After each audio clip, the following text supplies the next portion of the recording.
নমস্কার। এটি বাংলাদেশের কদমবাড়ি। এখানে পাগলের আশ্রম। এই আশ্রমে প্রতি মঙ্গলবার অনেক ভক্তের সমাগম হয়। এখন সবেমাত্র 10টা বাজে, এখন হয়তো কম হয়েছে, কিন্তু 1টা, 1:30, 2টোর দিকে অনেক ভক্তের সমাগম হয়। আপনারা নিজ চোখে দেখে নেবেন কত লোকের সমাগম হয়, দেখতে থাকুন। বাংলাদেশের কদমবাড়ির শ্রী পাগলের আশ্রম।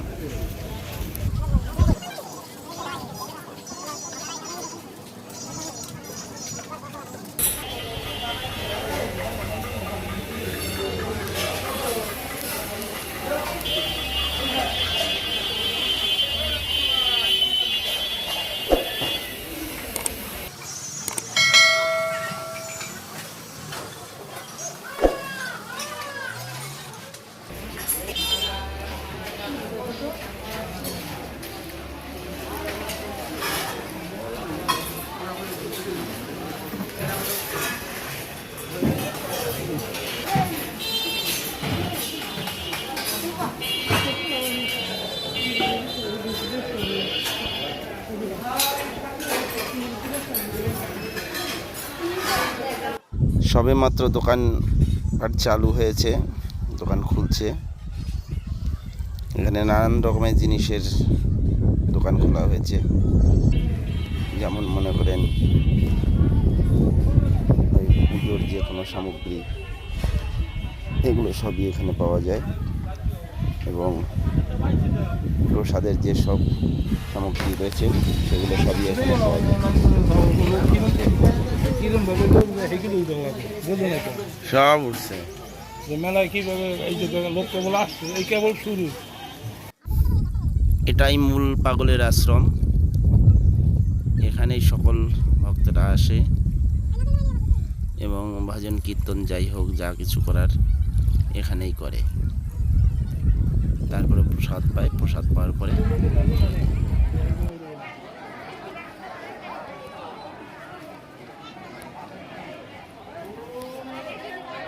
সবেমাত্র আরম্ভ হয়েছে, এখনও অনেক ভক্ত আসেনি। দূর দূর থেকে অনেক ভক্তরা আসবে। এখন অল্প সংখ্যক ভক্তরা আছে, তারাই গুণকীর্তন করবে বলে আশা করেছে। এখন শুরুই,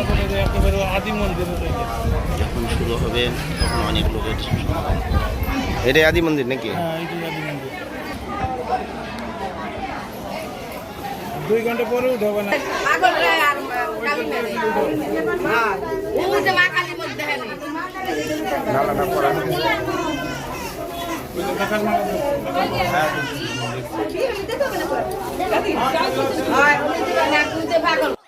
এটাই মূল পাগলের আশ্রম।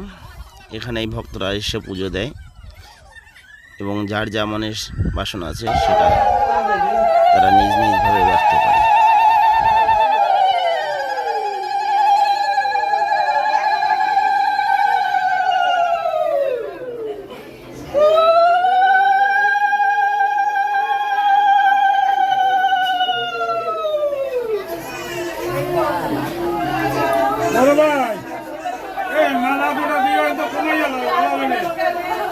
মুখ দেখা যায় না।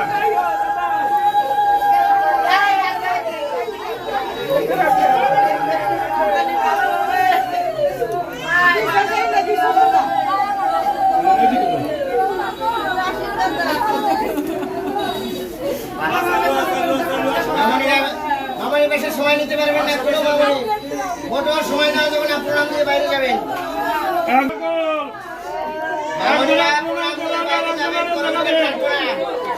আপনারা বসে থাকবেন না।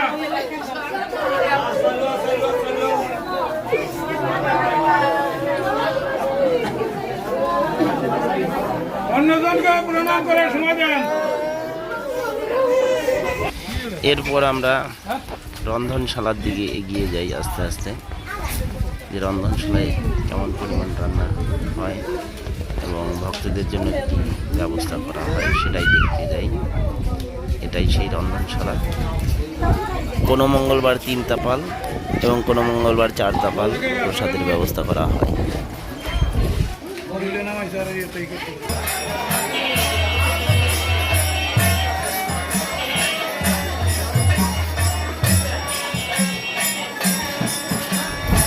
চলছে ভজন কীর্তন, নাম গান ইত্যাদি ইত্যাদি। এটা মধ্যাহ্নের সময়, এরপরে আমরা শেষ সময় চলে এসেছি। শেষ সময়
আনন্দ কীর্তন এবং নাম সমাপন হলো।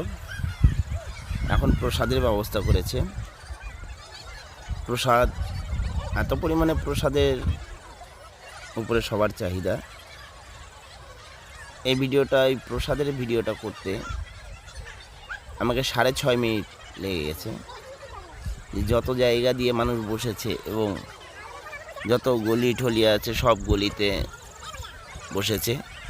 আপনারা দেখুন সেই প্রসাদের ব্যবস্থা কিভাবে প্রসাদ বিতরণ হচ্ছে এবং কোন দিক দিয়ে বসেছে, পুরো ভিডিওটা করতে, এই প্রসাদের ভিডিওটা করতে 6 মিনিট সময় লেগেছে, 6.5 মিনিট সময় লেগেছে।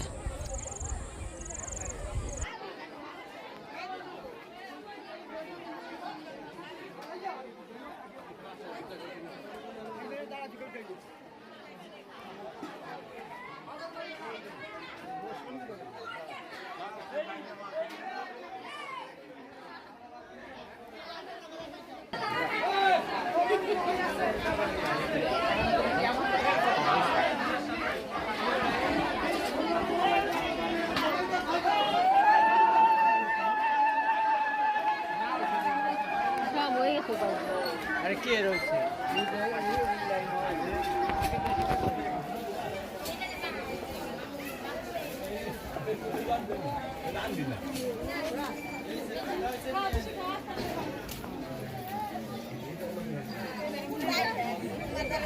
এখানে যত প্রসাদের জন্য প্লেট আছে সবই আশ্রম। এখানে হিন্দু মুসলিম উভয় সম্প্রদায়ের লোক এখানে পাগলের কাছে আসে এবং পাগলের আশ্রমে সবাই শরণার্থী হয়। যার যা মনের বাসনা থাকে তারা সেই বাসনা পূরণ করার জন্য এখানে আসে। এখানে অনেক মুসলমান ধর্মাবলম্বী অনেক পরিবারই আসে এখানে। এরপরের ভিডিওতে আমি আপনাদের দেখাতে পারবো। এরপরেও আর একটা ভিডিও করব, সেটাতে আপনাদের দেখাবো পরিমাণে মুসলমান আসে এবং তাদের কি বক্তব্য আছে সেগুলো আপনারা শুনবেন। মুসলিম ধর্মের অনেক ভক্তরাই আছে যারা এখানে এসে আনন্দ কীর্তন করে যথারীতি নেচে যে আনন্দ কীর্তন করে, সেটা আমি আপনাদের পরে ভিডিওতে দেখাতে পারবো।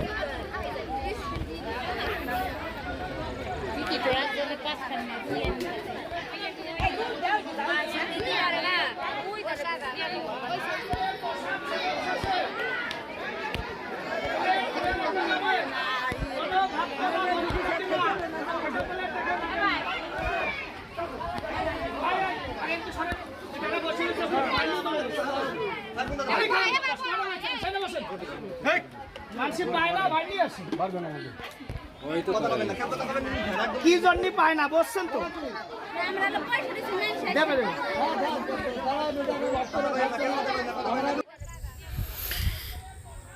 এখানে যারা সেবায় বসে তাদেরকে সঠিকভাবে যদি লাইন করে বসিয়ে সেবা দিত, তাহলে আমার মনে হচ্ছে অন্তত পক্ষে 1 কিলোমিটার দূর পর্যন্ত এই লাইনটা হতো। সঠিকভাবে একদম সুষ্ঠুভাবে যদি সেবা দেওয়া যেত, একদম না হলেও 1 কিলোমিটার পর্যন্ত লাইনটা যেত এই প্রসাদের। কি জন্য পায় না বলছেন তো?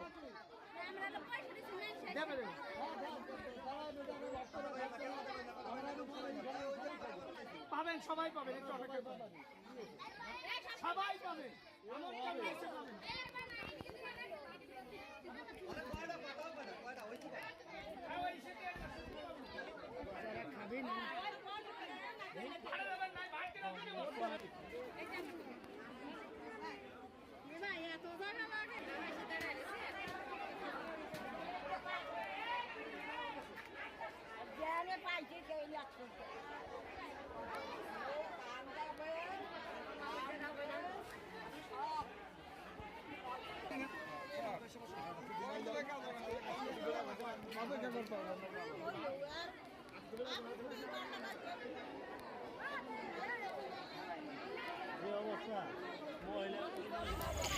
ভিডিওটি কেমন লাগলো অবশ্যই জানাবেন। যদি ভালো লাগে বন্ধুদের সাথে এবং ভক্তমণ্ডলীর সাথে শেয়ার করবেন। এর পরবর্তীতে আরেকটি ভিডিও আনবো এই পাগলের আশ্রম নিয়ে, সেটাতে পাগলের সমাধি এবং অন্যান্য জায়গাগুলো আপনাদের দেখাতে পারবো। রাধে রাধে।